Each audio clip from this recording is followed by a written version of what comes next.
చేస్తున్నా అన్నప్పుడు నీ ప్రతి ఆలోచన నా గురించి అన్నావు. ఇలాగే నా ఆలోచిస్తున్నావు. నీ ప్రతి అడుగు నా వైపే అన్నావు. ఇలాగే నా స్పై చేస్తున్నావు. రాకేష్, నీకు ముందే చెప్పాను, నిన్ను ప్రేమించడం ముఖ్యం, కానీ అది అందరికీ చూపించడం ఇష్టం కాదు అని. వేరెవరికైనా కష్టం వస్తే ఖర్చు ఇచ్చేసి వచ్చేస్తాను. అదే నీకేమైనా అయితే కనపడకుండా కన్నీళ్లు పెట్టుకుంటాను. వాడెవడో కాస్ట్లీ గిఫ్ట్స్ ఇచ్చాడని నువ్వు అంతకంటే కాస్ట్లీ గిఫ్ట్స్ ఇవ్వాలని నేను అనుకోవట్లేదు. కోట్లు సంపాదించి కాళ్ళలో తిప్పాలని నేను నిన్ను ప్రేమించలేదు. కళ్ళలో పెట్టుకుని చూసుకుంటావని ప్రేమించాను రాకేష్.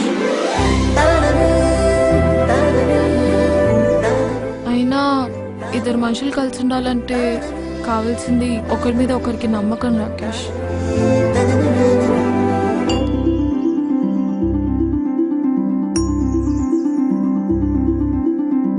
ఒక అబ్బాయికి బాగా తాగే అలవాటు ఉందని తెలుసు కూడా ఒక అమ్మాయి ఎందుకు ప్రేమిస్తుంది అంటే ఆ అబ్బాయితో అలవాటు మానిపించగలనన్న నమ్మకంతోనేగా.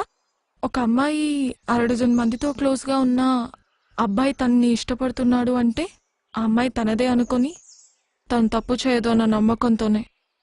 ఆ నమ్మకాన్ని ఒమ్ముపాలు చేయను నేను ఎప్పుడు.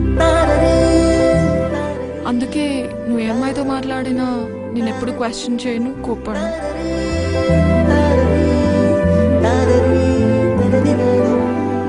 ఎందుకంటే ఒకరిని మనస్ఫూర్తిగా ఇష్టపడితే ఆ ఇష్టం జీవితాంతం ఉంటుంది. రే, నాకు ఒక విషయం చెప్పు. ఇప్పుడు మీ ఇంటికి చుట్టాలు వచ్చారని మీ అమ్మ వాళ్ళకి ఎక్కువ వడ్డిస్తే నీకంటే వాళ్ళు ఎక్కువనా? ఇక్కడ వీడు అంతే, వాడు నీకంటే ఎక్కువ ఎప్పటికీ కాలేడు. ఎక్కువ కాదు, అసలు వాడికి నీకు సంబంధమే లేదు.